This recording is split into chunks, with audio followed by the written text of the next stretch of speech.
everyone. Appreciate you coming out this evening for what will be the grand finale of the Jepson School of Leadership Studies Speakers Forum for 2001-2002. They have focused on sports, society, and leadership. And they have brought to our campus over the last, 6 months since October, some truly big-name athletes, coaches, journalists to our campus. Frank DeFord of Sports Illustrated has been here. Herman Boone, Remember the Titans, has been here. Many of you have been to the speeches and programs over the last 6 months. Shamika Holzclaw visited our campus one evening. Alan Page, the former member of the Minnesota Vikings and now Supreme Court Justice, have all been here. And tonight we wrap up the program with two of our own. And by the great response this evening, I think you're as excited about listening to Coach Tarrant and Coach Beilein as you were about any of the folks that we brought in here over the last 6 months. A little bit about our program tonight, and then I'm going to turn it over to Dr. Jablin from the Leadership School to begin the questioning and panel, and let me emphasize, audience discussion of our program tonight. Those of you that attended the speeches during the course of the year, most of you remember the speeches were given and then questions were raised at the end of the speech. We'd like to do a little differently tonight. As you hear the coaches speaking this evening, if it spurs a question in your mind, we'd like you to come up and ask it right then and there. We have a microphone right here in the middle. Just feel free to come up and we will get to your question as you think of it so that we can continue what we hope will be a lively discussion on the subject of leadership, motivation, and coaching. And I really want to emphasize that because I think we could get into a great discussion tonight on how Maryland won the national championship last night, or we could have a great walk down memory lane, warm and fuzzy discussion on how we beat Syracuse, or how we beat South Carolina, or Minnesota, or West Virginia, or Indiana, or Georgia Tech, et cetera, et cetera. And I can hear the laughter and the smiles, and that would be wonderful. But that's really not our purpose this evening. Our purpose tonight is to try and find out a little bit more about how these leaders, how these coaches prepared their teams to be put in a position to win those games. If you watched the championship game last night, at halftime, Dick Enberg did really a nice piece on coaches in the NCAA tournament. And as that piece began, I thought to myself, my goodness, I wish I had a tape of this so I could show it at the speech tomorrow night. But I didn't get to the VCR fast enough to record it. However, as I watched it, what I figured out was that it's exactly the opposite of what we'd like to do here tonight. What we saw in that piece last night was coaches marching on the sideline, pumping their fist, yelling at officials, writing down X's and O's, patting some players on the back, kicking some players in the backside, which we see all the time. Tonight, I think we'd like to take it a little bit deeper than that piece last night and find out from these two tremendous coaches and one student athlete, who I'll introduce in just a moment to get the opposite perspective, how they prepare their teams to be put in that position. I realize that our speakers really need no introduction, but let me just do that so that we can welcome them and put them at ease. I know they're not microphone shy at all. As you know, Coach Dick Tarrant was our head men's basketball coach for 12 seasons. He is still the all-time winningest coach, both in number of victories and winning percentage. Took the Spiders to 9 postseason appearances, 5 NCAAs, and 4 NITs. Please welcome Hall of Fame coach Dick Tarrant. Coach.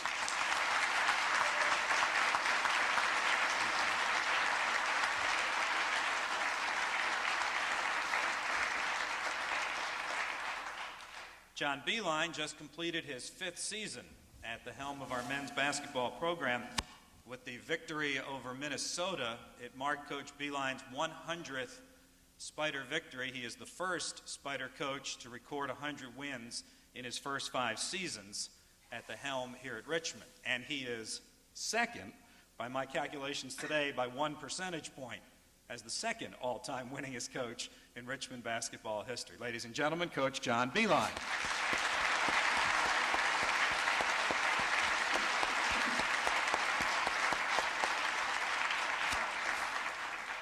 And we also have in our midst in the audience, and I'm going to ask him to come up once we get the program started to give the the student athletes' perspective on how coaches motivate and lead their particular programs. And unfortunately, while he's still a student, he's no longer technically an athlete with our men's basketball program, and we're certainly going to miss him. But he was a tremendous leader of the Spiders men's basketball team. He will leave the school as the only player ever to record more than 400 points, 400 assists, and 400 rebounds in his career. He was an Atlantic 10 All-Academic Team selection this season. Scott Ungerer. Scott, could you just stand and say hello? In the back.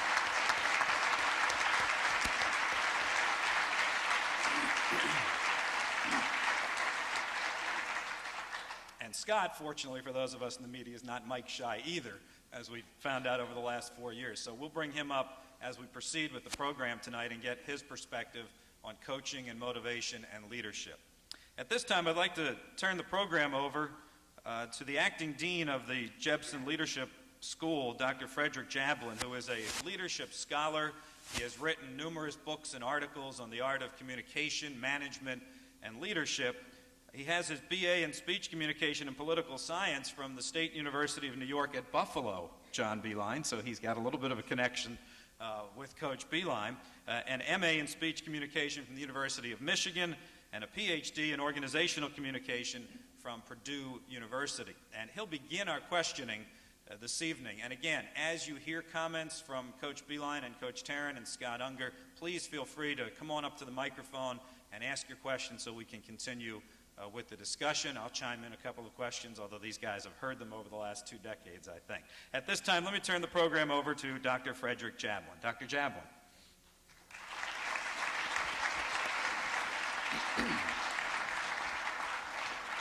First of all, can you hear this? No. First of all, I'd like to congratulate Coach Beilein for a great first season in the Atlantic 10 and for a great run in the NIT tournament. I know we're all proud of how the Spiders did, the coaches, the players, and the managers. Great season. Thank you.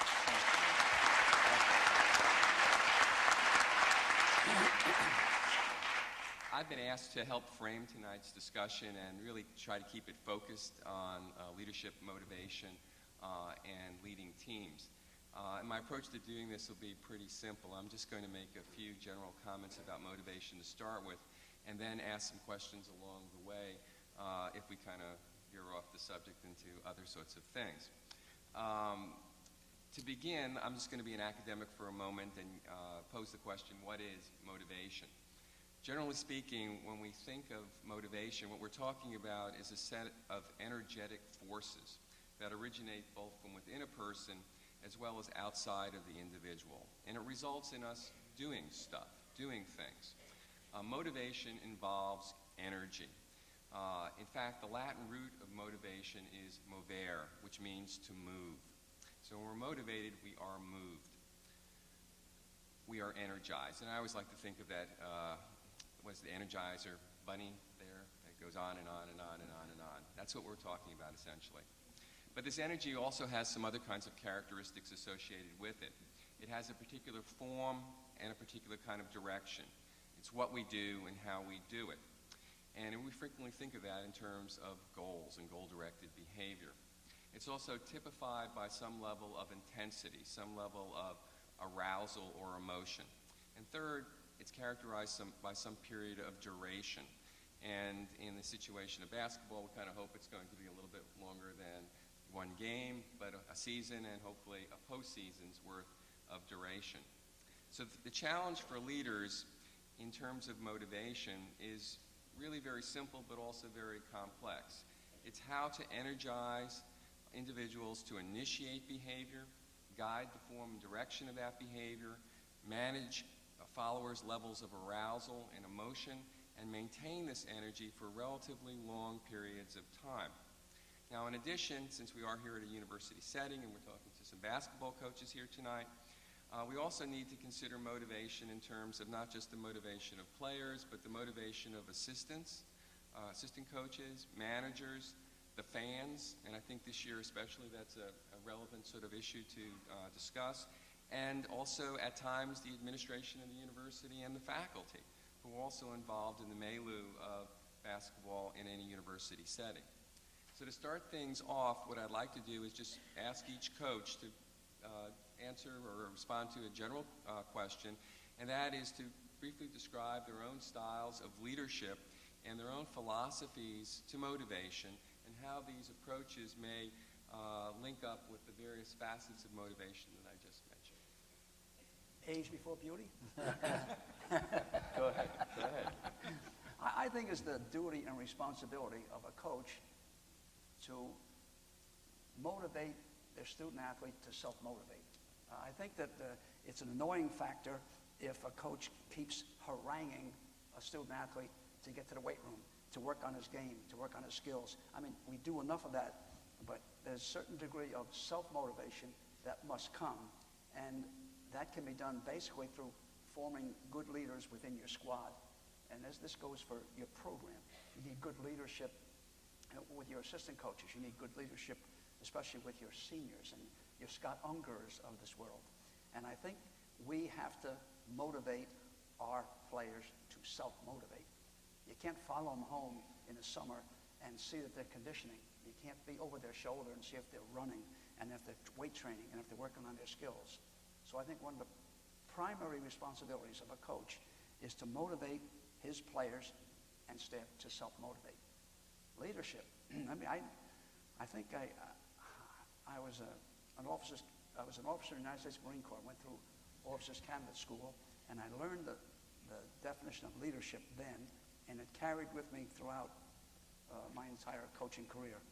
And quite simply, they told us, and they taught us that leadership was having the knowledge to design plans that would succeed, and more importantly, to influence others to carry out these plans. And of course, in the Marine Corps, it was under severe adverse conditions for combat, because every Marine officer going through OCS was a potential rifle platoon commander. So you were trained to take your people into very adverse conditions. You face death. So everybody had to follow the plan. I think we saw it we saw a tremendous example of leadership on 9/11 and the days thereafter with Mayor Rudy Giuliani of New York, who had the knowledge after the bombing of the World Trade Center in '93. He designed plans that would succeed, and he designed probably the best emergency services corps in the world. He has the best fire department in the world, probably the best Port Authority police in the world, probably has the best police force in the world, maybe the best hospitals, perhaps the best doctors, nurses. Even though there was this catastrophic thing happened to us on 9/11, Giuliani not only had things in order, and then his leadership ability by what he did himself thereafter, I thought paralleled that of Winston Churchill. When London was bombed in 1942-43 on 77 consecutive nights that he held those people together. So I'm starting to ramble here, and I don't want to because I want to turn it over to John. But getting back to motivation from Dr. Fred, I think the best motivation is to have Scott Ungerer on your program and he'll self-motivate. And it's enormously important to have direction from the bench, John Beilein. It's enormously important to have terrific direction on the floor with people like Scott. And I have him too, but maybe not as good as this guy because he's terrific. So with that, I'll just kind of gracefully turn it over to John, who will pick up from there. We didn't talk a great deal about this beforehand, but I would concur. What I was going to say to that was the biggest thing that I think that we do is get each kid to really take ownership of his life, take ownership of the direction of the team.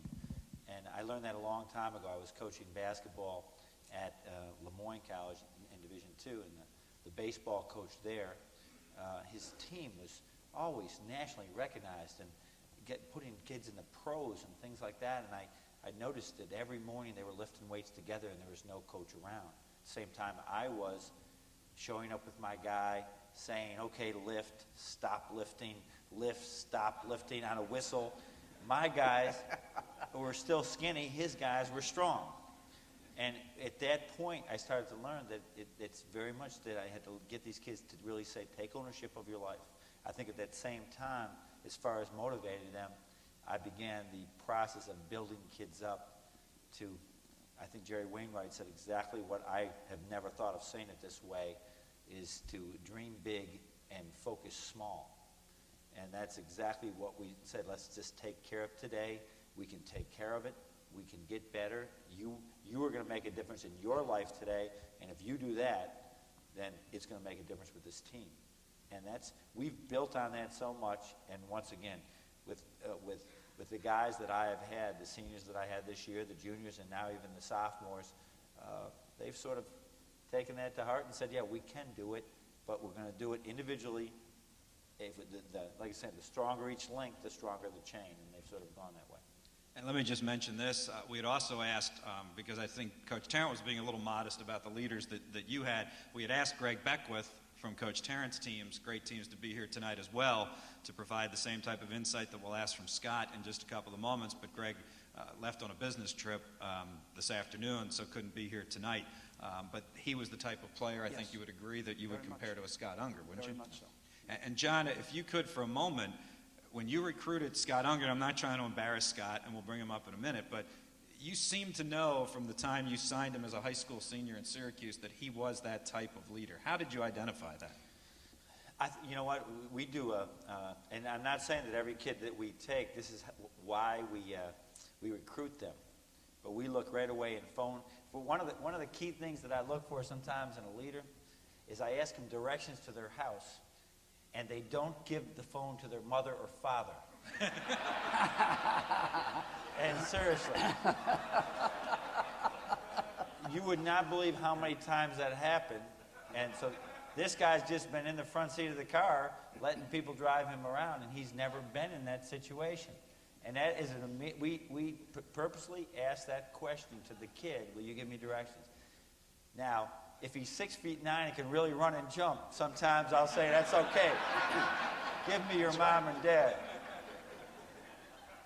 But a kid like Scott, from the very beginning, you get into a phone conversation with him, and you know you have just something real solid that you can count on. I always say we don't have all choir boys, and we don't pretend to have that.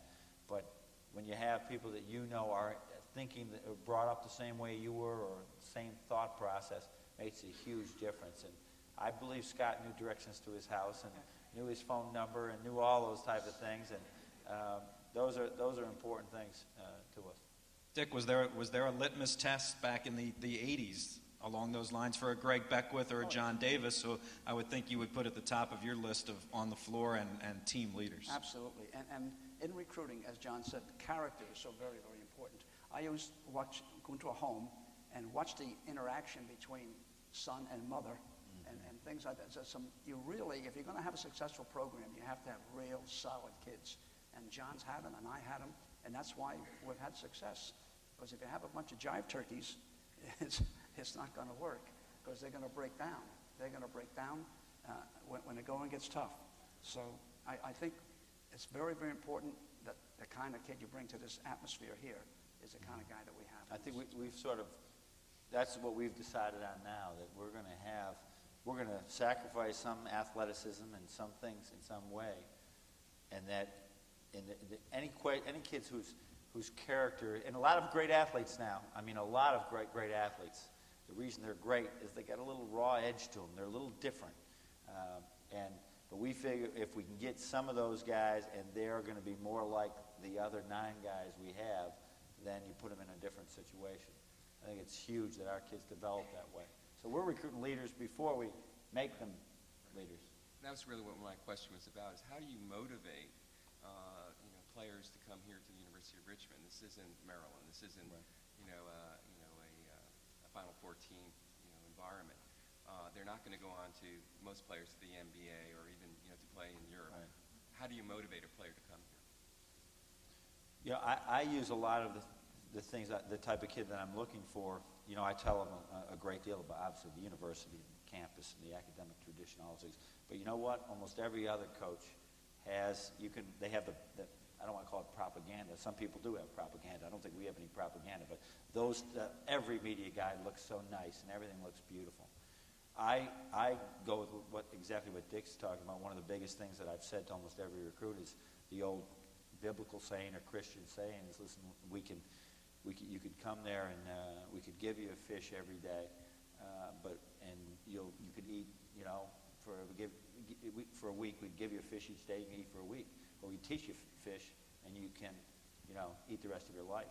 And that's what we're trying to find, those kids that they want to grow as people while they also grow as basketball players during their time here. And it's huge to get those things. The other thing that we do not talk about sometimes is you get a kid like Scott, like Tony Dobbins, Reggie, Jeff Myers, all those upperclassmen. Then the next year you got to recruit, and you bring in another kid.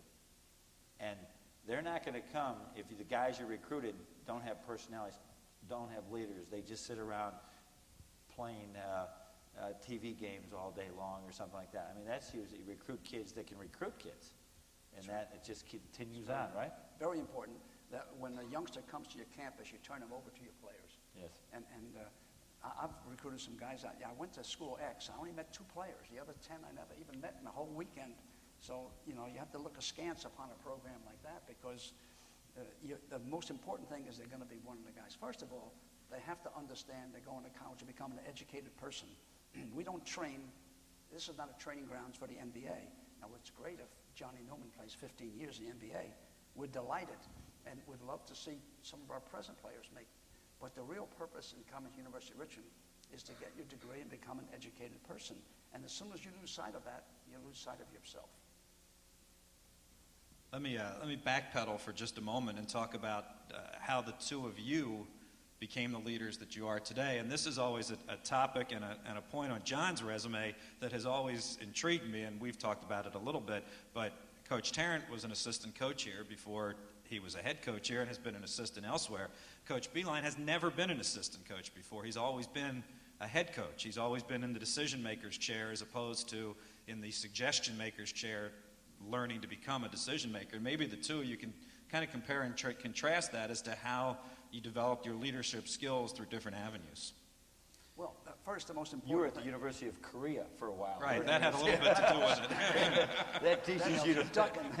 right up on the reservoir there, right? Yeah. And you learned You do a some lot of leadership tucking there. and chucking. That's right. But I think the thing I learned in my military was a sense of loyalty. And no matter who the head coach was, you could disagree with his philosophy, you could disagree with the way he wants to play. You must remain loyal to him at all times. And you're not being disloyal if somewhere down deep say, I'm not so sure we can beat Virginia playing this way, but you have to support your man no matter what. And as soon as you don't, then you're losing, once again, you're losing a little bit of self. You agree, John? Yeah. You've never been an assistant, but Yeah. your assistants are as loyal to you as you could Yes. ever imagine, and they probably always will be. Though down deep, maybe somebody says, I don't know if we should zone this team or not, whatever, But that doesn't make any difference. The difference is he's the boss, and you go at it, and you give it full boat all the way. There were some things in the military you didn't agree with your company commander's thing, or having a battalion commander. It made no difference. You were loyal to him to the hilt. That's part of our very being. I think it would have been nice to have been an assistant. I think I could have maybe learned a few things differently, at times. But I think what happened was, as I thought, and I've said this so many times on my radio shows or whatever, it was a blessing in disguise as I'm working my way up. I'm talking seriously now as a junior college coach, that I would get there 2 hours before the game. I would start making the popcorn. I would get the laundry out. I would actually do the floor. Then I would go get the laundry back. I probably had brought the players to the game, and they were waiting for me to bring home. Those all things, as I look at all those things, and I look back and I said, I was dreaming of coaching at a place like Richmond one day, that never thinking how good that was for me to become versatile, to get to a situation where some Division I coaches who have always been at the top high school program, the top at Duke or whatever, when the plane is 4 hours late, they'll go crazy. When I'm saying, you mean we're taking a plane? That's great. We just drove 8 hours with this team. They want the charter. Yeah, right. Why don't we charter instead of going commercial? So, John, I'm telling you, do you when when you drive your Escalade, you think about pushing that. I mean, you should think back. Remember those days I pushed a broom and you're zooming down in that Cadillac? I can remember all being happy to finally afford my second, this is true, to afford my second car, so that Kathleen actually had a car at home, and I was coaching at Syracuse, and I drove it in the driveway and got it in the garage, and it started on fire in the garage. This guy gave me a great deal, and there's this car on fire. And I backed it back out and went into flames, and that was it for that car. But I mean, now I think I'm driving an Escalade around. And, and there was a time when you drove the van to games. Absolutely. You were the coach and you were the driver.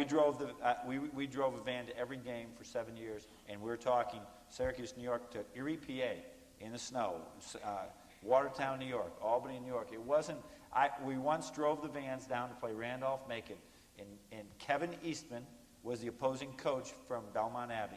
And I got out of the vans, and it was raining, but it wasn't snowing. I said, wouldn't it be wonderful to live in an area where when you drive on the highway, it's not snowing? And this is truth. It's the absolute truth. I said to we drove 550 miles. These last 100 miles, it wasn't snowing. It was wonderful.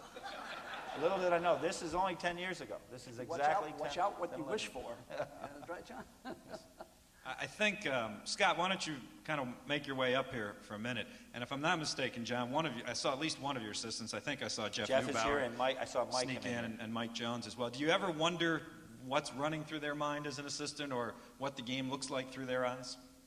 Yeah, you know what? What I've learned, because I never had full-time assistants that I could interact with all the time, is that I've learned to listen to them a great deal more. I never listened early because they weren't with me all day. They didn't make some of the practices.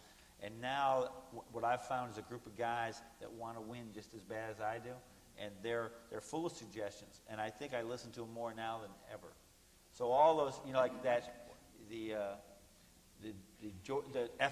VMI game, that was all Jeff Neubauer and Mike Jones. I listened to them, everything they said before that VMI game. Just about every loss so far. Scott, of course, the first question is, from I-81 North, how do you get to the Unger household? I haven't done that in a while. What impressed you about John Beilein when he visited the home as far as the leadership qualities that you would be presented with here at Richmond? Well, I think that the biggest thing that Coach did when he was on my visit was he was honest with me. And, he said things and I knew that he meant them. And he didn't guarantee anything. He said, this is, why I like you. This is what I like. This is what you have to do to be good. And I think that struck me right away. Coach talked about that sometimes people just throw stuff at you just because it's a recruiting war and, they want to give you, all these perks, and those perks really aren't always there. But Coach was always straight up right from the get-go. And that was one of those things that you mentioned, loyalty with the coaching staff. And it's also a point that there's loyalty with the players and the coach. And I can tell you right now that I know that Coach is loyal to us and we're loyal to him. How about, and I think Dr. Jablin or the coaches mentioned it, about committing to the University of Richmond? Obviously, it has an excellent basketball history and tradition, but it's not Maryland winning the national championship. It's not Indiana, et cetera, et cetera. How about the philosophy behind that of committing yourself to the University of Richmond? I guess I don't really think it's going to differ too much from those schools, just because when you get to this level at the Division I at any level, you have to have commitment. No matter what level it is, and guys get here and they're dedicated. We play because we love the game, and guys there play because they love the game, and we're willing to work just as hard as anyone else. And sometimes the upper echelon schools maybe have more talent and they can get off with not working as hard, but here we need to work just as hard every day and sometimes harder. How would you describe the coach's style of motivating players? I mean, we're hearing from the coach here, but let's get a perspective. I think one of the biggest things with Coach is he's got it's like a positive reinforcement that he's used, I think, and he's been so positive with everybody. He's always positive, not all the time. But it gets to a point where you feel like that he wants you to succeed, and he's going to push you, but he's also going to be there to have that positive reinforcement, and that really helps with players when you talk about self-commitment and self-dedication and self-motivation, when you know you have your coach, the head honcho right there behind you, still pushing you, still yelling at you, but you know that deep down he really wants you to succeed. That motivates me even more than anything else. I think young people want to see in their coach or in their leader, they want that person to set an example. If the head man is not a hard-working person, then you can't expect the people under the supervision to be very, very diligent workers. So I think that the Scott Ungerers and Faulkner and all our other kids, Myers, see in John Beilein a tenacious worker. I mean, a guy who lives, sleeps, drinks, and eats his team. I mean, it's just, once the ball goes up, when it's about Labor Day for you, John, I think, right until now, it's just 24/7. It's every day in the week, 25. And the kids can read that. If they think you're taking shortcuts, if they think that you're using them to get a better job, you're going to lose them. They love John Beilein because they know that he is a diligent worker, and he cares very much about them individually and collectively. I could see that from a distance from day one, and I'm sure Scott could. Are you with me on that one, Buck? I agree totally with that. You see the sacrifices that he has to make. Absolutely. And you want to make the same. You want to make sacrifices just like that, just because you see what your leader's doing. One thing I didn't like it when John got in the mix with the Xavier players. I was so worried. I said, what the hell is he doing? One of those 6'8" guys come down with a pop. Well, I knew that Eric's Weir was right here on my side, right here. I felt the big fella leaning up against me. I said, well, now's my chance to spout off. When I saw West and those big guys coming toward John, I said, I'm going to dial 911 for an autopsy. Jeez, what are you doing, John? Scott, 21. from the perspective of a player, we've heard so far, feel like a generalized kind of indication of how the coach motivates. But each player is an individual, and each person has a different set of needs. How do you see the coach varying his styles or approaches to motivating players based upon the individual? The coach is definitely one who varies his tactics with different players. You'll see like a guy, I guess I shouldn't comment, but I'm going to guess that it's safe to say that a guy like Bob Knight, where he's hard-headed, this, he's going to yell at every single player. With coach, it's different because different people require different motivational methods and different ways to reach these kids, and he does that. And for me, I think we're sort of always on the same page. He was able to push me. I knew what I needed to do, and he reaffirmed it for me. But he definitely changes his techniques just for the best of the kid. I think that the benefit that I know I've changed as a coach once Kathleen and I started having children, when I realized that Shauna was very different than Patrick. Oh, yeah. Patrick and Mark are 14 months apart and very different. And all of a sudden, I think it's a great advantage to be a parent and then have your own kids, because you say, how can I treat Reggie Brown and Scott Unger exactly the same when I don't treat Mark and Patrick the same? Right. The buttons to push on a player is what I've learned is almost everything. That I could get, although his teammates would say, I never yelled at him for 4 years because they were jealous of that. That's a lie. That's a lie. One time I put him on the second team, and Jeff Myers said, it's a blue jersey they wear. I said, Scott, you've never had on that blue jersey, ever, in your whole 4 years. Do you know how to put it on, And, but I also know, like, I'm not going to study. Some people I could get after unbelievably, and they'd respond. But if it was in front of their peers, it would be the end of their season. And I learned that the hard way back in junior college. Other ones, if I got on him in front of his teammates, it would be fine. He'd just find coach and just move right on. And other guys, you can never get on. There's some guys on my team, I got to take them aside and just say, okay, listen, you had a tough day today. We need you. We love you. You're going to get this thing done. I'm with you 100%. And you just find out, and that we spend.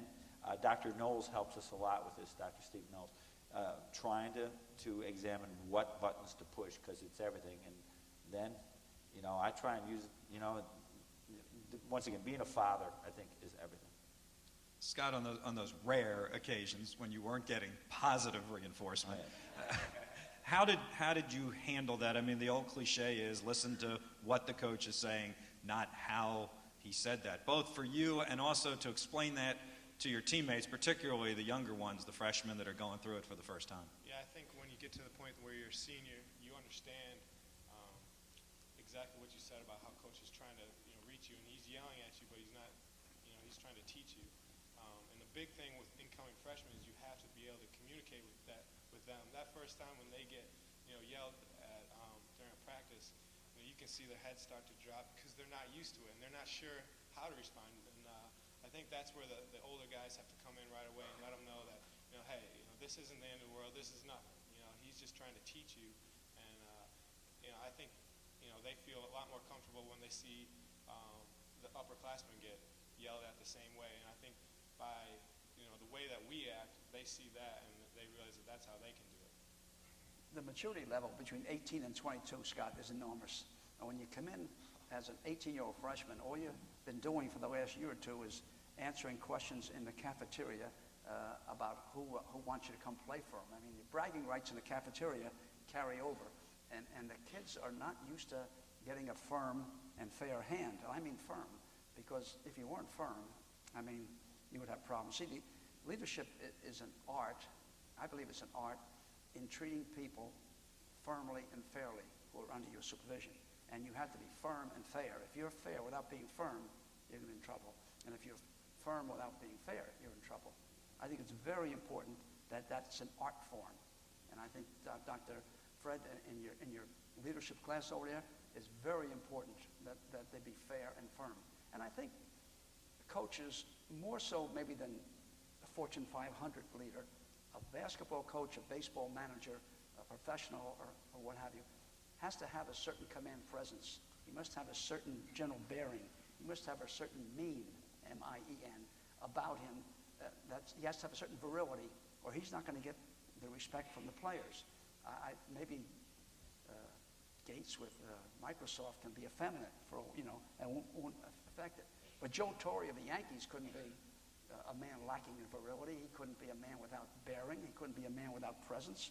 Or he wouldn't get the respect of the troops.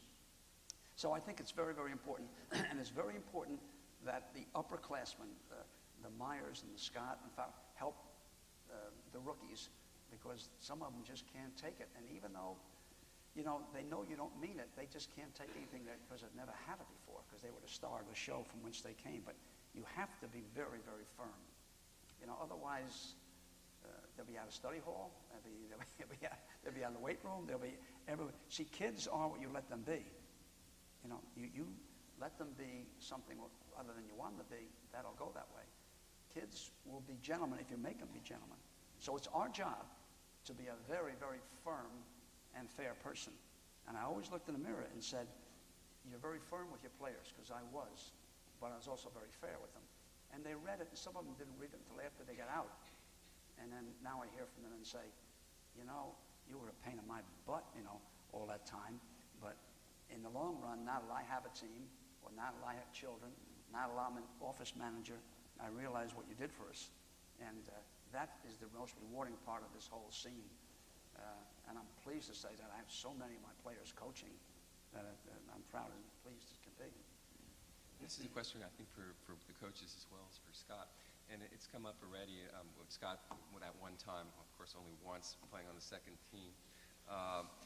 It's the issue of, and you brought it up already, of fairness, equity. People sit on the bench. They sit on the bench sometimes for 3 years or whatever it might be. And how do you keep that person motivated?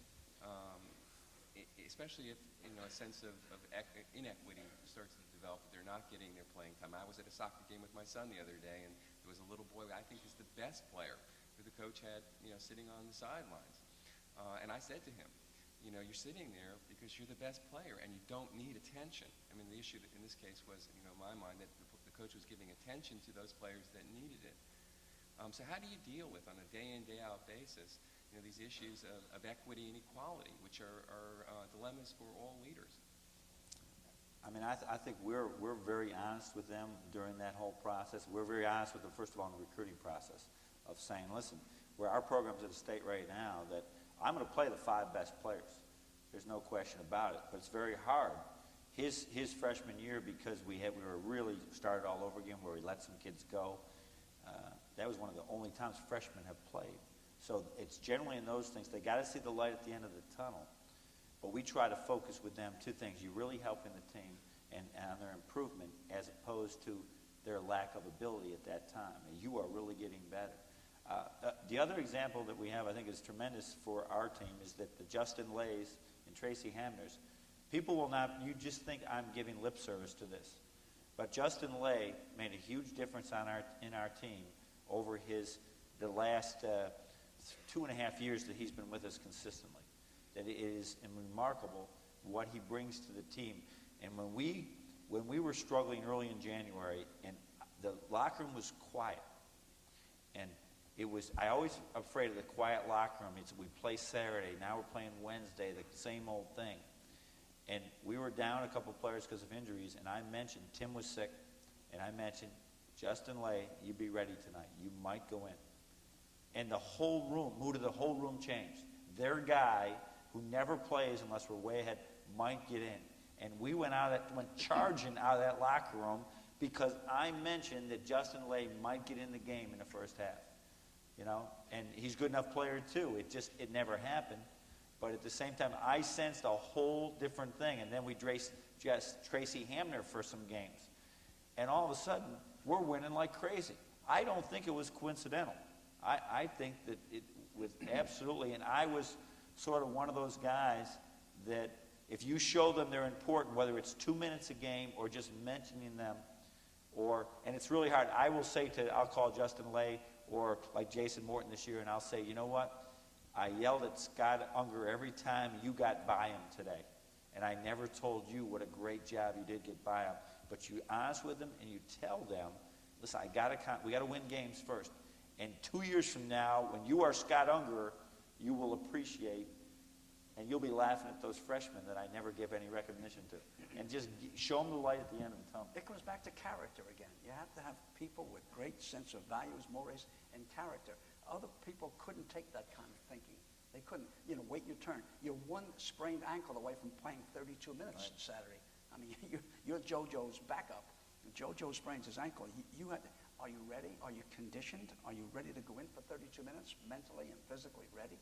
And wait your turn. I mean, John Newman played like 16 minutes a game as a freshman, And the next 3 years, he averaged 23, 24 points. I mean, they all had to wait their turn, and I think, they have to learn that, and they have to understand that only if they are good, strong people themselves. We really, there's an education process with them. Yes, it is, yeah. We will look for stats on freshmen and sophomores of what the guys that are in the NBA now, like Johnny Newman, what they averaged in their first year. My assistants, Jeff and Mike and Matt, do a great job of picking out little newspaper articles and giving kids. We're educating them all the time. You are not alone in this world, look at this other kid that we recruited too. He's playing less than you. We're going to educate them all the time to know it because it's hard. And I always say to them, how many of you started as freshmen or sophomores on your varsity? And they're usually pretty good, but usually not till their junior year where they really stars. You go back to your press guys and take a look at Blair and Atkinson. Oh, Curtis Blair hardly played at all, didn't he? As a freshman, very, very little. He backed up Eric English, and by the time he was a junior and senior, he was drafted in the NBA and made Houston team. Yeah. I mean, it's amazing to see them get better and better and better and better, and they do it because they're good people and we have good coaches.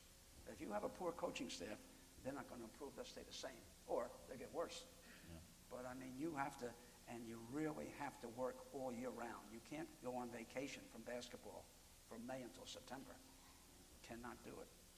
It's an all-year-round process. Excuse me, Coach. Let me do this. If anybody has any questions, just raise your hand, and I'll be glad to walk around with the microphone, particularly for Scott, because I'm going to let him go here in a couple of minutes. So if there are questions at this point, I'll be glad to get up and get a little exercise and walk around here and ask some questions.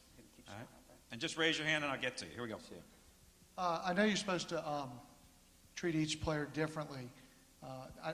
At times I heard that Scott was held out of practice because of all the minutes he played at the end of the year. How do you get around that with the rest of his teammates? Scott, maybe you can talk about if you were treated differently by your teammates because you were held out of a drill here, an entire practice there, things like that. Honestly, I think they weren't too bad. I mean, they gave me some jokes about it, and they'll kid with me about, hey, can I get you some water? Can I get you to sit down?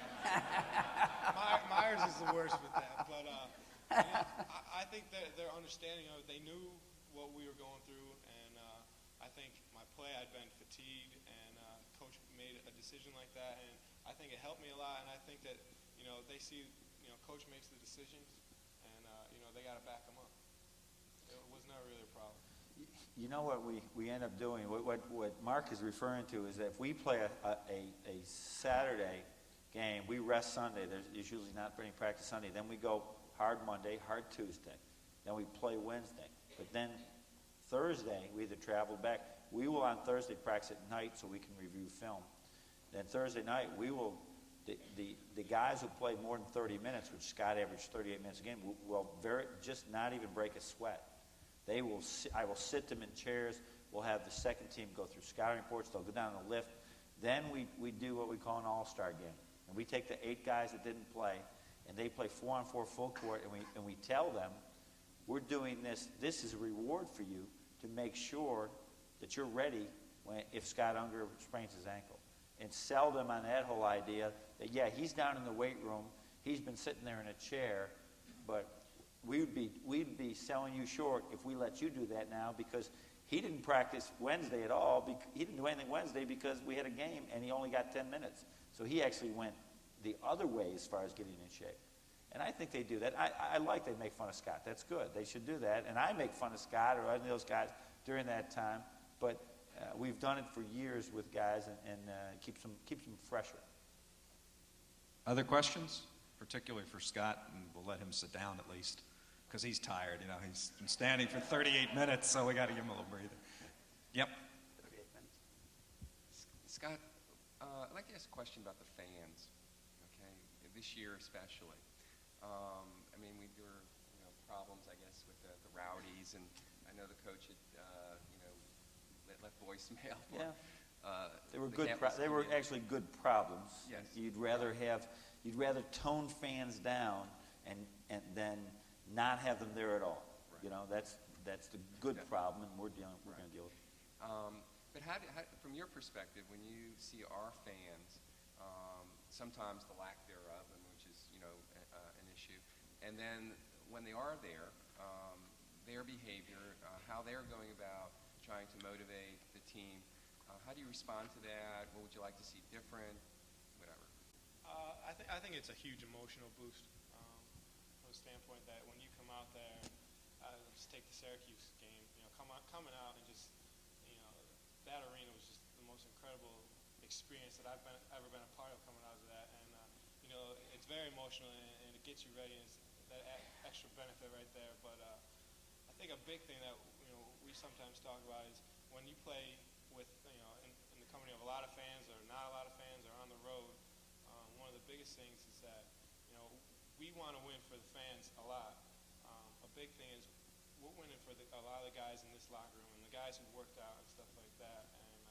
And, that's a big part that you have to take in perspective when you go out on the road and everybody's booing against you and you say, this is the time that we got to stay together. And I think that's one of the biggest things. But yes, it's definitely a benefit, and emotionally especially. Anything else for Scott? I'll let him go back.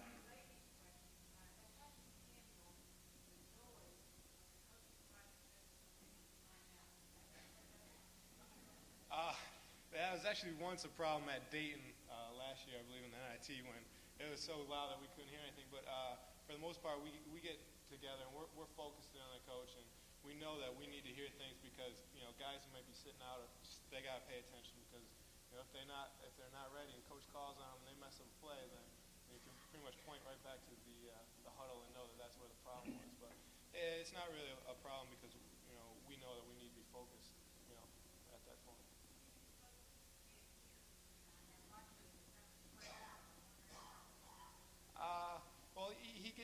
coach gets up, close to our face, and the guys are.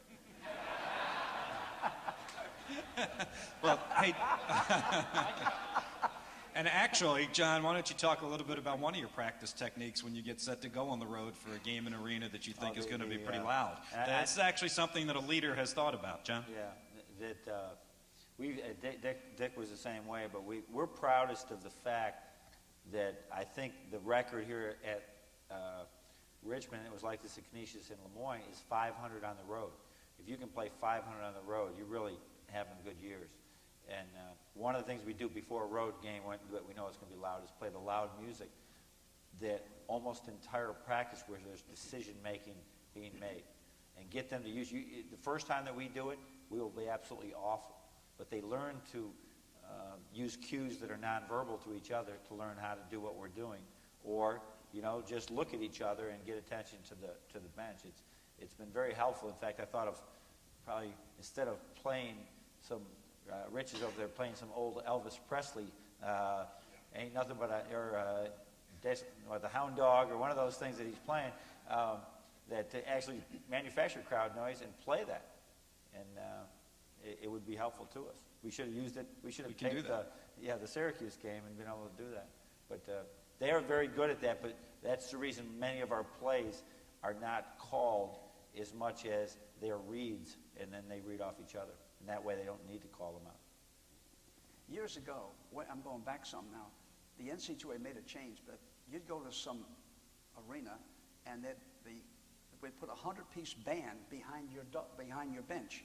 So every time there's a timeout, the band would come up and blast. So that's when the coaches started to get the chairs and go out on the floor and put the 5 chairs up in the middle of the floor, take the chairs in after timeouts, until the NCAA, in their infinite wisdom, decided to have the opposing band not be anywhere near the opposing, the bench rather. So that's been rectified somewhat, but you have body language almost. You've been together every day and every practice, and you can almost make hand signals and communicate. Communication doesn't have to be verbal. You can be any number of things. And as you say, this team has reads. They just key off things, and that's real basketball. I mean, other teams can't. We used to have little cards, placards, and hold them up and stuff like that too, when the arena was such that you couldn't hear. Okay. Women, and I'm wondering, when the coach gets on you guys or starts yelling, do the guys ever take it personal or have their feelings hurt? I know it's something that's not typical of males, but with females it happens quite a bit, and I'm wondering how you handle your teammates if they do take it personal. I think sometimes certain guys may take it personally, maybe the first or second time that it's happened to them. But it's one of those things where you go back and you have to let them know that he's yelling at you and he's not really saying that. He doesn't mean, he's not that mad at you. He's not mad at you, the person. He's just trying to drive you. I think that's one of the things that you have to have players who won't take it personally. You need to have them be able to go up to the younger people, and sometimes it's the older people who take it personally, but they need to go up and let them know that what the coach is saying is not meant to hurt you or put you down. It's meant to push you and drive you. Anything else? Scott, I think this group would like to know what your future plans are once you get that degree in the next month in May. I think that's something that we're working on right now. I'm hoping to play overseas somewhere, and we're working on finding a spot. There's a bunch of places. It's a big world out there, and I think it's just a matter of finding the right people and the right place for me.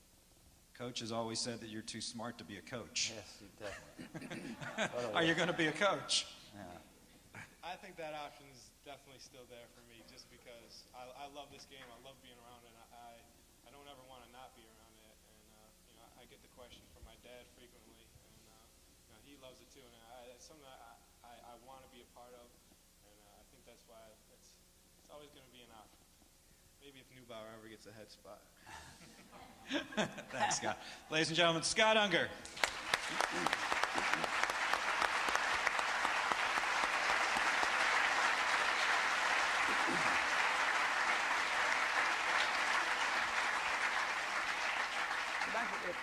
If Scott latches on with the team in Germany, whether Ron Unger will make all the games. Yes. in Starkville, Mississippi, and he's in Minneapolis, and a wonderful father. Very Keep proud talking, father. Coach.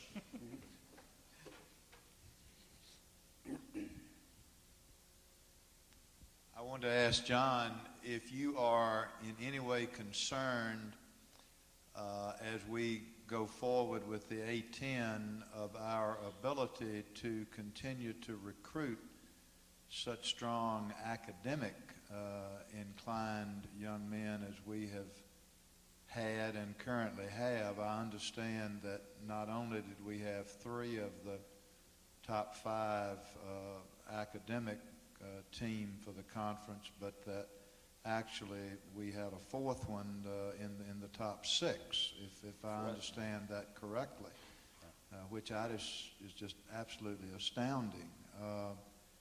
Are you concerned about our ability to be able to recruit that type of person and be able to compete and excel in the A10? No, I think that, that was very clear to me when I came to Richmond. I knew what we were looking at academically. And I certainly learned within the first couple of years that I think that we really need to, I think a lack of, if keeping kids here for 4 years is huge. And I think a good player Jeff Mars is a great example of over 3 years how much better he's gotten. That to have a player who may not be the greatest athlete in the world, but is a winner, that over 4 years, that he can make up for a lot of sins that he has athletically. I do think that if we have a core of kids that are going to come in almost as typical Richmond students as they come in, and then any other ones that we feel can become, even though their high school grades don't show that they can become typical Richmond graduates. That's the key thing. Some of those kids haven't had the opportunity that Scott Ungerer had in high school to learn and have the parent support and things like that. But I think Johnny Newman's a great example with his own corporation now. Became a typical Richmond graduate. Certainly wasn't a typical Richmond admit. No. And that's something that... It was a struggle, capital S. Yeah. And I think that's our biggest goal to do it. I think we still have to, but we can't fool ourselves and say, listen, we're going to take in, we're going to find the 13 best players, regardless of their grades, as long as the NCAA says they're okay. I would spend my whole time at this great university in study halls, and I don't think we can be as productive on the court. So the answer is, Archie, yes. And Notre Dame does it, Duke does it, Vanderbilt does it, Stanford does it. We can do it in a smaller fashion, but we can do it. And I think this year was sort of an example of it working. They said Northwestern could never win the Big Ten in football because their academic standards were such, and they won in the Rose Bowl. Yeah. So it can be done. Stanford does it, and their academic standards are same as Ivy, if not even more stringent, and yet they're very competitive in the Pac-10 with Arizona and Southern Cal and UCLA, and it can be done. It's hard. It's a tough nut. I don't think Dick, you reload like the other places, but it'll Duke be does. more secular. Duke does. Yeah. But it's more secular what you develop the talent. Evening, Coach. The bench this year, the support that the players got from the bench, not only when the bench was on the court, but also while the game was going on, I thought was one of the amazing parts of the year. Not only when we were not doing very well, but especially I guess it was a red shirt and a transfer who didn't dress. They were so fired up, and it was almost as if, especially during the tournament, and of course in the Syracuse game, I mean, they just wanted to run out on the court and play. And I was hoping that their progress was on time, and we were going to be able to see them in action in the coming year. We as much as I said that we have tried to recruit kids that know the directions to their home, we have several kids on our team right now that are very, very quiet.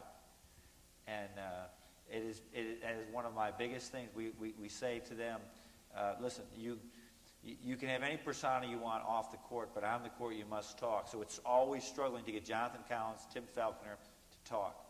Jamal Scott and Jermaine Buckner, we will have no trouble talking. That's the other thing. Muzzle them up because and they are wonderful at it, and they were a great addition.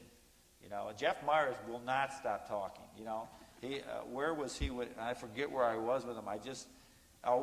When Claiborne Robbins allowed us to use the charters to fly to Minnesota, which was a tremendous thing for him to do. But I got stuck in a small plane with Jeff Myers, and for telling me how he was going to take over this world with this new chicken wing franchise. And I'm just saying, enough. I was trying to fake like I'm asleep so he'd stop. But those type of people we need to have, and Jamal, I had to keep those guys quieted down. Incidentally, I don't know if you know that, but I also, at Minnesota, we had about 10 supporters coming, and they sat right behind our bench. And when I got on the refs, they got on the refs, and I had to quiet them down as well. Matt Smith and Chris and guys like that. You mentioned names here, huh? Yeah, oh yeah, they were going to get me a team. Some of us like those talkers. Those of us in the media, though, Coach. Keep recruiting those. We got a couple more questions. Go ahead. Coach Beilein, you talked about how your coaching style changed some and how much you learned from your kids. You coached differently before you had children and after, and everything that you learned from them. What kind of challenges do you see going forward as Patrick moves from the Benedictine community to the Richmond community? That's a hot one. If I could get Kathleen to stand up there, and that's my biggest challenge, is sitting right back there.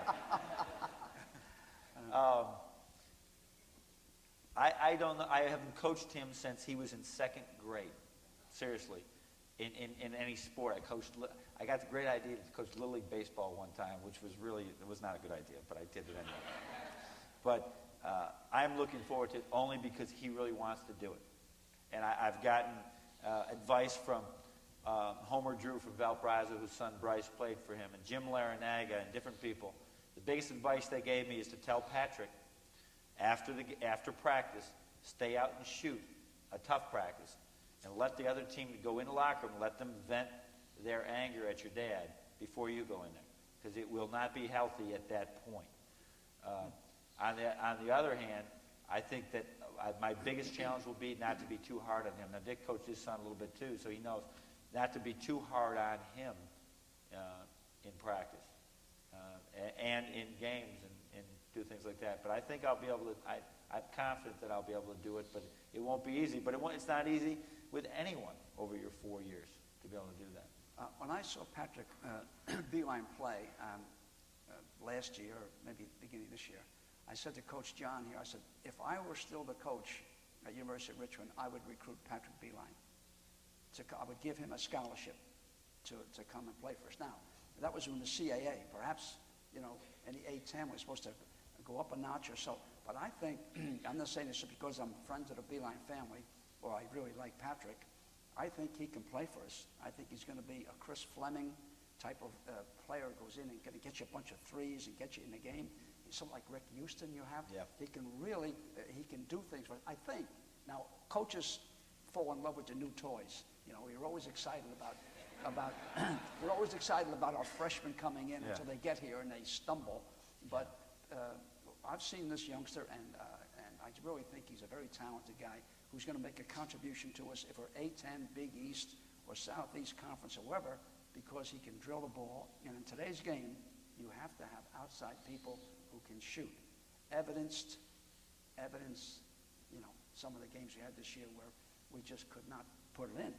There were games this year I felt Patrick Beilein could help our team against Syracuse or VCU, because this guy can really shoot. Sometimes he's had as many as 6, 7, 8 threes in a game. 8 threes in a 32 high school game, and they come out. He didn't play the whole time. 8 threes in 32 minutes, and he probably averages probably 25 minutes a game. He's very talented. So I'm going to have you yelling at me and Kathleen after game 3. No. Playing up. Is that what you're saying? Well, John, how mad is Kathleen going to be if we ask for Mama's perspective on this? Phil Seymour. You think she'll talk? She may say something. I don't know. This would be something. How will you handle husband coaching and son playing for said husband coach? Well, I'm not quite sure how I'm going to handle it, but I told Patrick and John in the beginning of the whole recruiting process that if I could have one of my sons play for any coach in the country, that I would be proud for Patrick to play for John. And I believe in that, and whatever happens, I just know that the two of them have a wonderful relationship, and I don't think anything would be destroyed. And I think Patrick especially is very excited about playing for his dad and has wanted this from the time he was about 7 years old. So his dream has come true, and I'm just proud of both of them.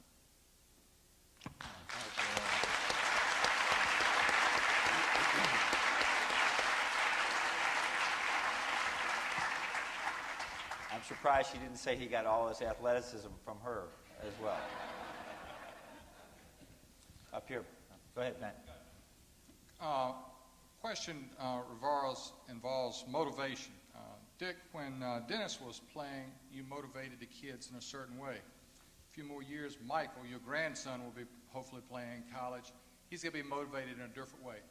And John, you talked about when you started in junior college and the kids today. And I'd like to know some of the motivations that we used 20 years ago that don't work today, and what are some of the motivations that we're using today that we didn't even think of 20 years ago? Well, today's student athlete is a much more sophisticated one than played 20 years ago.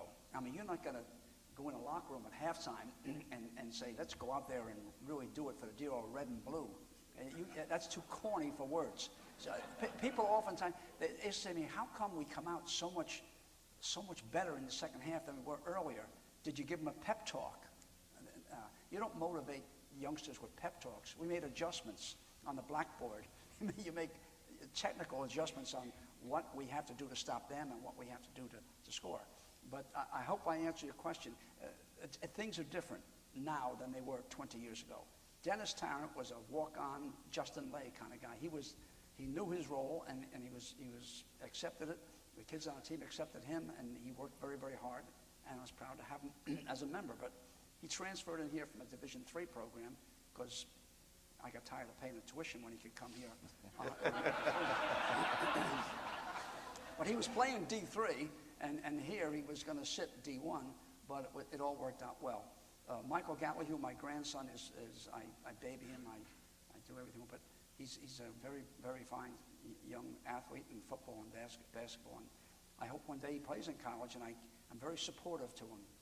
I think kids thrive on praise.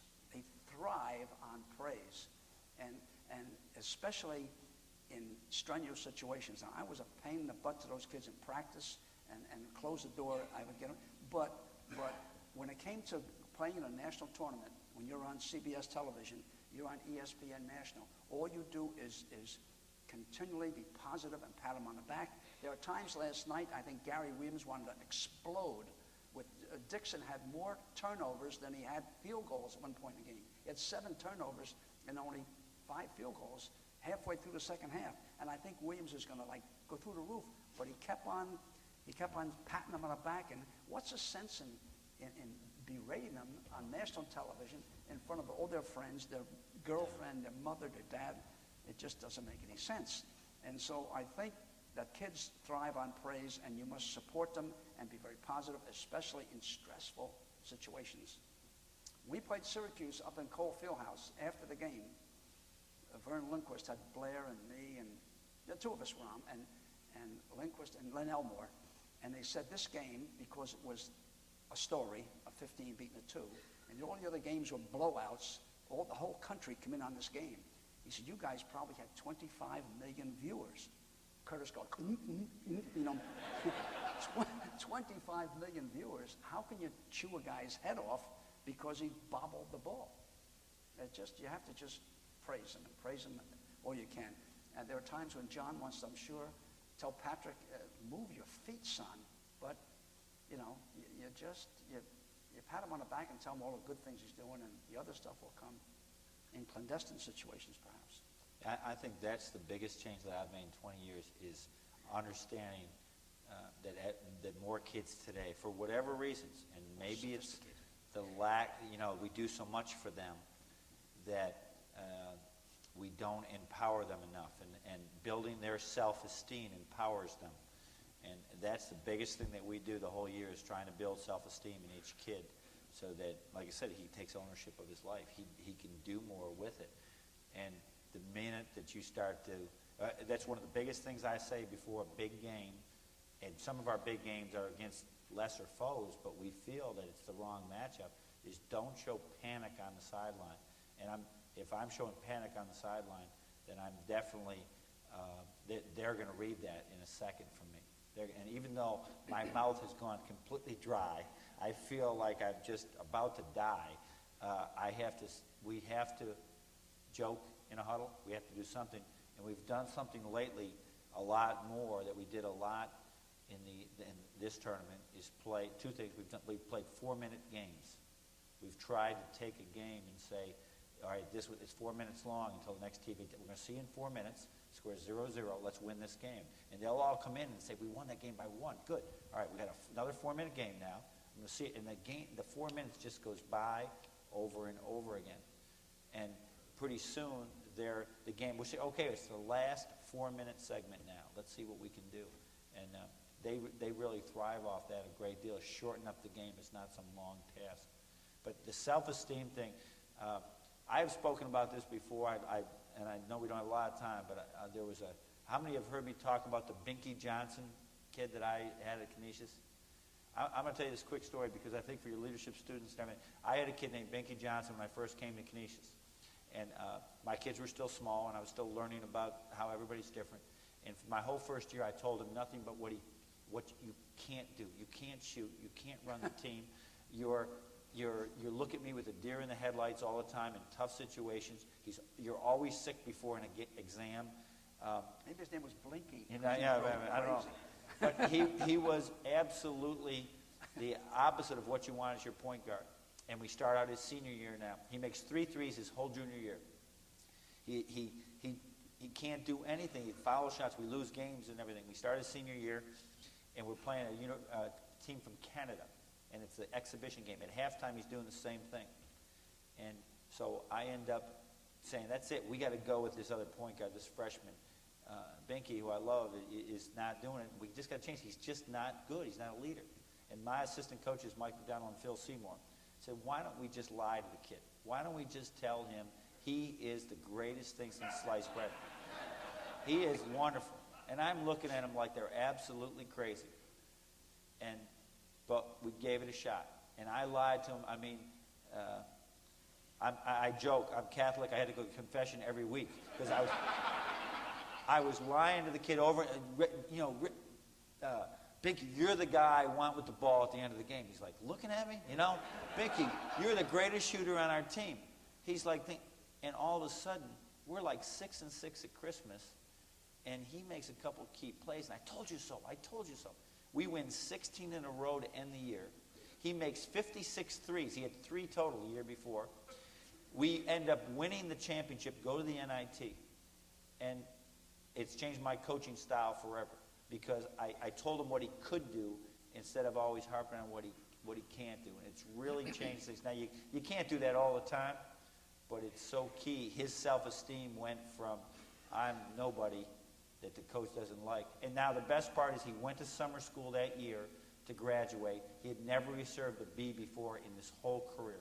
And he got 2 Bs and a C and graduated on time. It all was residual. So... Building confidence is probably the most difficult thing of all for a coach, to build confidence in your player. People say, oh, he's not very aggressive. Well, he's not very aggressive because he's not very confident. The confidence comes before the aggression. Now, you ever see a guy who was a real tiger on the floor who wasn't very confident? So we have to build confidence in each and every guy before they become aggressive with the intensity necessary in today's game. The energy that is necessary to win a college basketball game today is astounding. I mean, when I went down to Greenville and got to the national NC2As to do the games on radio, and I saw these guys, big, strong, fast athletes, they play with a vengeance. And you see Kansas play Oklahoma, it's like World War III. And you have to be tremendously energetic, tremendously intense, and you're not going to get that unless you're first confident. So building confidence first before building aggression. Haven't you seen a correlation between weightlifting and confidence. that's why They get to like those mirrors, They you put know, and mirrors they're in looking weight in rooms. those mirrors. That's why they put Absolutely. mirrors in weight rooms. And all of a sudden, they change. Yeah. They change. Now they have a little success. Absolutely. And the weight training thing is not off-season. It's in-season, during season, off-season, all year round. If you're not big and strong, then you're going to get eaten up in a college game today. Even high school. I just think weight training is tremendously important. I was one of the first guys ever to have weight training in basketball. I'm talking about, I don't want age now, I'm talking about 1958, 59, 60, 61. When I was weight training, everyone thought I was a little bit kooky, but it made them confident. And we put mirrors in the weight room. I'd stand there and guys, coach, get out of the way. Guys, young lady here in the back. Go ahead, stand up. Thank you. What you just said a few minutes ago about being positive and telling them what they can do and avoiding panic probably will answer this question partially, but I'm still going to ask it. I'm just wondering at halftime when the team is down, when you've just had a terrible first half, what you tell your team to motivate them to go out better and stronger than they were playing before, to be positive, I guess. You know what I usually do is I usually go right in immediately and give a quick reaction. And if I sense that they're feeling down and they're not going to respond to me being upset with them, I'm going to say some stupid things like, you know, with the way we're playing, I'd much rather be down 7 than up 7 right now, because this is a great, it would be fool's gold to be up by 7, because we'd lose the game. This is perfect. I try to convince them that as bad as we are, we're in the best situation we could be in. Back to the confessional. I mean, if you talk, once again, I mean, a couple of my guys, Myers and Ungerer, you know, some of my guys probably still think that but they figured that out pretty soon, and I'm sure but we try to convince them initially. Then we go and talk as coaches, and I leave them by themselves. And now I've given ownership of the team. Well, we've established leaders on the team that when the coach walks out, I know they got my back, and they're going to begin the dialogue with the team. And so that will be. Then now we'll come back. I don't know what Dick was, and I have heard some stories that now and then you raised your voice at one time, but twice. That now we'll come in and we're going to show them how we're going to do it. Instead of the same thing in a timeout. I don't yell at them at timeouts once every 3 games. By the time you're yelling them out, you didn't tell them what they can do about it. We want to tell them what they can do about their problem, not what is their problem, and try to correct that a little bit. If I can, another thing we do at halftime and we do in games is I try to get them to talk to me.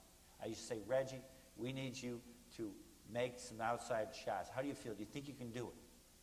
And if he says no, yeah, I can do it. It's a whole different thing instead of doubting himself. Jonathan, can we get 5 rebounds out of you? Not Jonathan.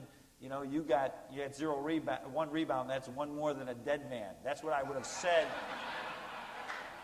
10 years ago. Now I'll say to Jonathan, you have 1 rebound. That means that you're averaging, you can get 6 for us in the second half. Can you do that? And his lips will move. And I'll say, no. I need to hear it, Jonathan. And he'll say it. So we educate them and then get them to take ownership of the second half again. I think it's very important that a coach permit the players to have a little time with themselves. You can't come in at halftime and you're playing terrible. They know they're playing poorly. You don't have to tell them they're playing poorly. If you had a poor first half, nobody knows better than they do. I think you have to leave them alone, and I hope your leadership guys can just talk it over, get a drink, towel off, before you come in with some very positive reinforcement. Same thing with timeouts. I think timeouts are very important to utilize them as such. Let them have a drink and towel off, and at least 10, 15, 20 seconds, and then you talk about 2 adjustments. 1, offense, and 2nd, defense. The last thing coming out of the huddle is defense, because defense and rebounding win basketball games. Everyone knows that. So you have very little time as a timeout, but you come out of that huddle with a very positive attitude. You come out of the halftime with a positive attitude. There's no sense in chewing them out when they know And to get them to say something is sitting like this, and to get them to talk is very, very difficult. And when they have a bad half and they're sitting there really with their heads down, it's difficult to get dialogue. But John's got he's got some great magical touches. I told him he's like the fairy godmother with the magic wand. He was that wand was waving this year because we won some games that were. It's amazing. I know some of you, when you tell them what they, I still remember a couple of huge plays by Carlos Cueto my first year that I told him, and I've told Scott Ungerer that I'm taking you out if you don't shoot. And what a remarkable thing that is, that they feel good. Yeah. They feel good, and if they feel good, they're more apt to make it. Well, let me ask this question back here with Scott. I'm sure some of the people in here would like to go behind the scenes a little bit without giving away any deep, dark secrets. What goes on in that locker room when the coaches aren't in there for those 3 or 4 minutes? You can lie. The first 30 seconds aren't always the prettiest, but I tell you one thing that's it made me think about this. In my 4 years, there's really been few instances where guys have been upset at coach or what's been going on in the first half. It's more that guys are upset. This is when we're down in a game. It's guys are upset with how they're playing and how the team is playing. And this is being honest. Honestly, it's not what coach has done. It's what we're doing. And we talk amongst ourselves about that. And if guys have a problem with coach, we'll talk about it. But for the most part, guys are motivated that I got to pick it up and I got to realize that I did this wrong and but I know I can do it in the second half. And so that's mostly the main stuff that we talk about, keeping the rest of the guys together. Question over here to your right, guys. How you guys all doing? It's kind of switching gears. We've been talking about a lot of how you motivate your players and the individuals. My question is, how do you motivate yourself, considering a college basketball coaching career doesn't, it's not always a normal career. How do you know and how are you confident that you have, the coaching know-how to be where you guys are or to do what you did, or just know that you have that gift different from everyone else that could give you that opportunity? Because we mentioned before that motivation has to come a self-motivated type of thing. So how do you motivate yourself rather than your players? I never had any problem with self-motivation. It's my nature from the time I was a youngster. I was an energetic, nervous, jumpy guy who just slept a few hours and played ball and right into my military career. And I never had, when I felt that I was no longer motivated, I retired. I got worn out, got tired, it was stress-filled. I wasn't sleeping nights, I was twisting and turning, getting in the middle of the night with nervous sweats and taking a shower at 4 a.m. I said, I better get out of this thing before I start to adversely affect. I've been doing that for 10 years. I guess yeah. I never smartened up.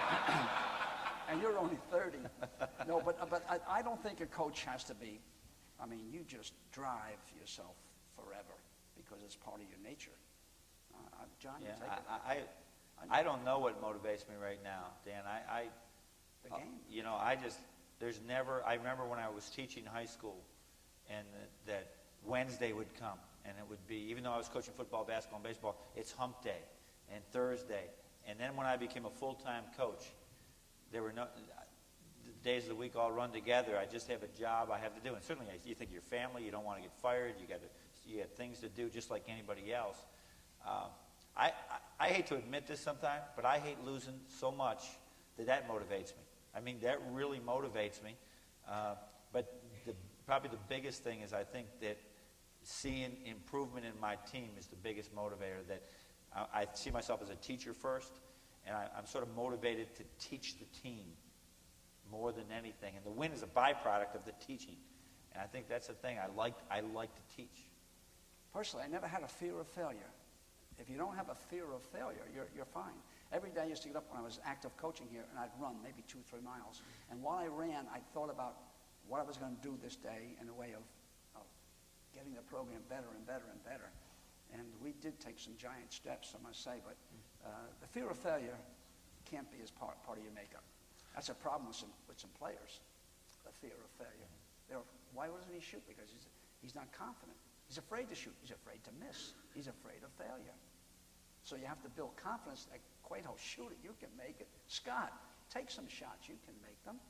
Not, put the shot in the closet for the next couple of months and let us see if we can do without you. You can never have a fear of failure, I feel. Coach Beilein, this year, well, one of the things that people in leadership have to do is discipline. And we know this year that you had a very tough decision to make with one of your players, and he wasn't doing the kind of things he needed to do to further his life. Mm-hmm. And I'd like you to speak to that issue today about how you decided to make that decision and what went into your thinking about that. And please. During the course of the year, you're going to, just like a family, you're going to have arguments, or you're going to have disagreements, and you're going to have kids that, a team or coaches that, will have bad days, or we have every kid sign a constitution that they agree on, that these are the rules. If they break those rules, then we deal with them. We try to deal with them sort of always in-house. And the last resort is to bring it out in the public and admit we have a problem, we have to do something about it. That was one decision this year that I knew from the very beginning was going to end up positive, only because I know Reggie Brown probably better than anybody knows Reggie Brown. I knew that he would respond to that in a positive way. And he actually won the next game with Rhode Island for us, and then down the stretch really got himself going. But we're any Division I or any coach worth his beans is going to finally say, listen, this is what this thing is. This is what you're here for. And his parents were behind it all the way, and I touched base with both of them and said, here's what we're going to do. And they said, absolutely, that's what he needs, and we just moved on from it. And that we didn't talk about it again. He ran a couple sprints, and it was on. But he paid a pretty stiff penalty publicly, but we never want to do that again, and we hope we don't have to do that again. But comes a point where you only run so many sprints, and it's time to say, hey, listen, somebody else has to do it. To your left over here, guys. I've been lucky enough to be at a lot of practices from both coaches' reigns, and have never seen as effective teaching even in the classroom going on. I always learned something. I also have never thought that either coach was hypocritical, where he would say one thing but really just was focusing on winning or personal achievement.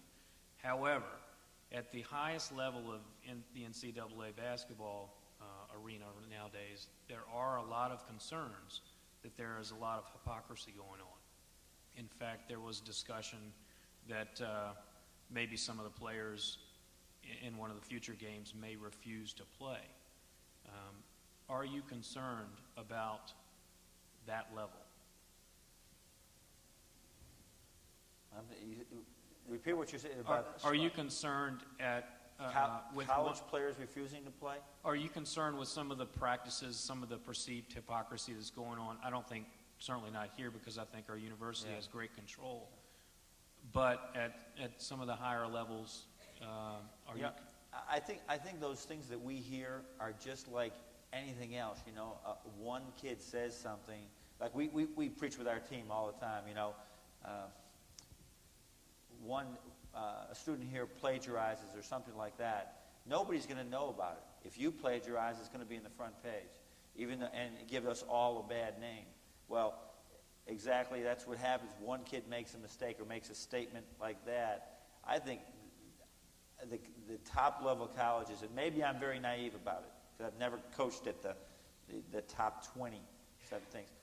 I don't think they're a whole lot different than us in those respects. If they're trying to build the same values and things like that with their teams, they'll have some kids that, the kids going pro. It doesn't bother me a great deal because if they make millions and they want to, I think when they're all said and done, they're probably saying, boy, I missed 4 years of my life and money isn't that important. But they're not going to know that for a while.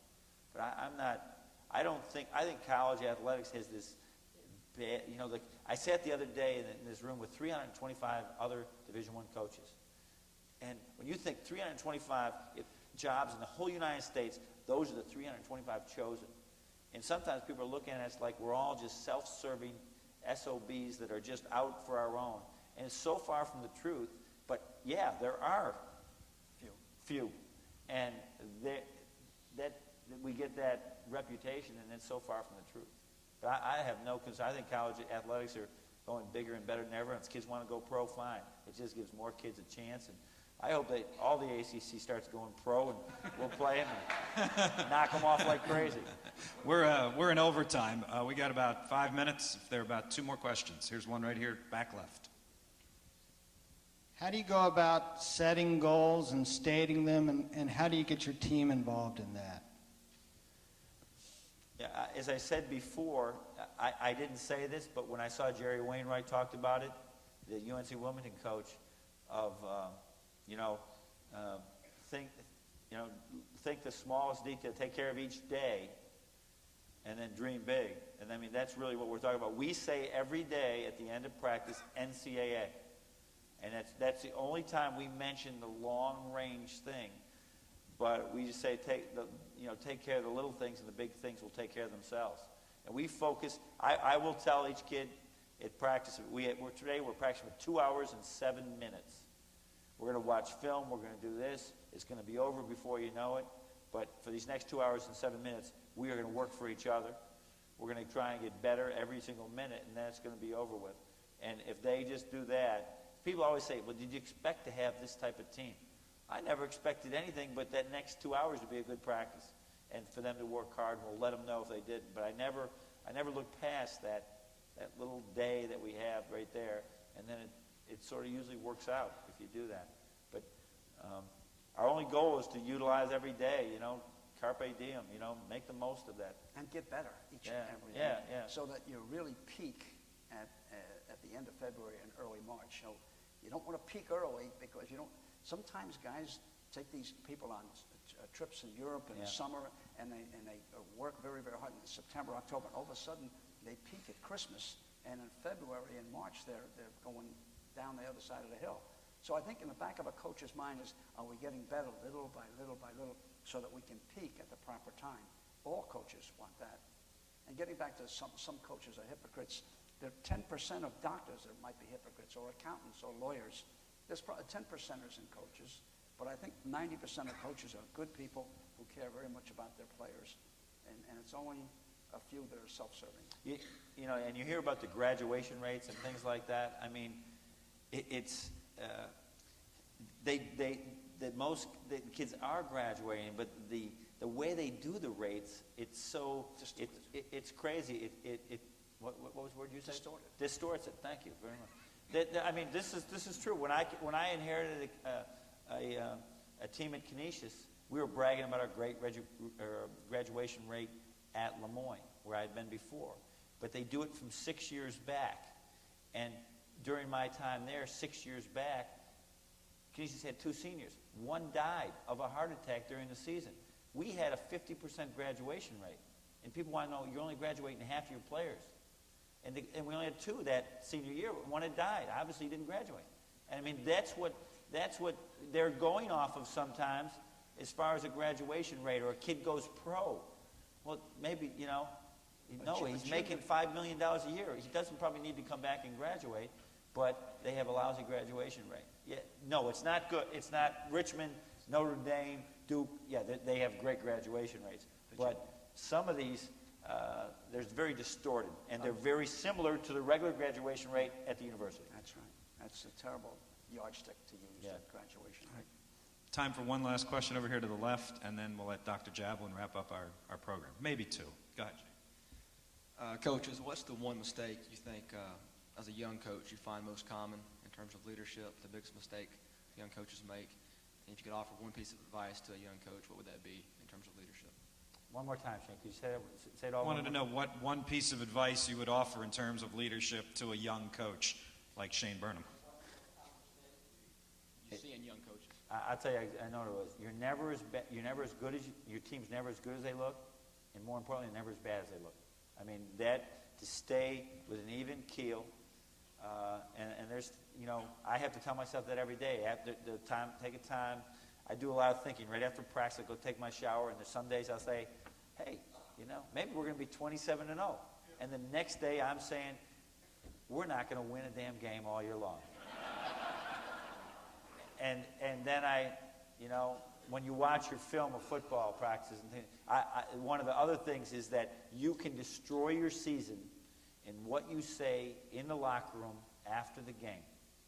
And if you haven't watched that film, You might destroy Johnny or Susie forever with what you say. And when you watch the film, they really didn't miss the block. It was somebody else. But it's going to make you feel better because you got to kick the dog, you know, when you came home. And you can't do that. We try to, after a game, say as little as possible. And I try not to blow them up too good if they really played well. Because I might sign in the film, the ball bounced our way. Let's not get them, you know, too up at this thing. We have a long way to improve.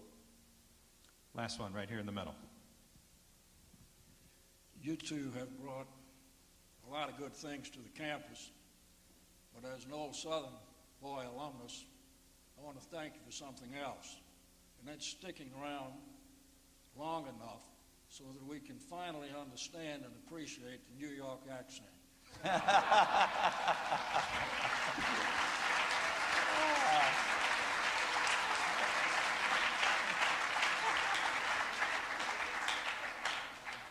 Thank you. I would like to have as many NCAA rings and NITs as this guy, so You will. someday we hope to be able to do that. Thank you. That's fun. Thank you.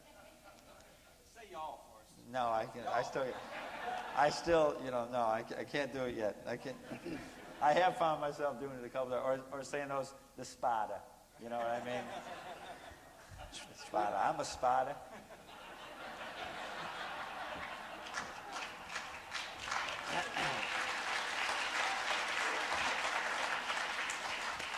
Well, on behalf of the audience here, I'd like to thank our coaches here and Bob Black for a wonderful evening. Thank you very much. Thank you. Thank you.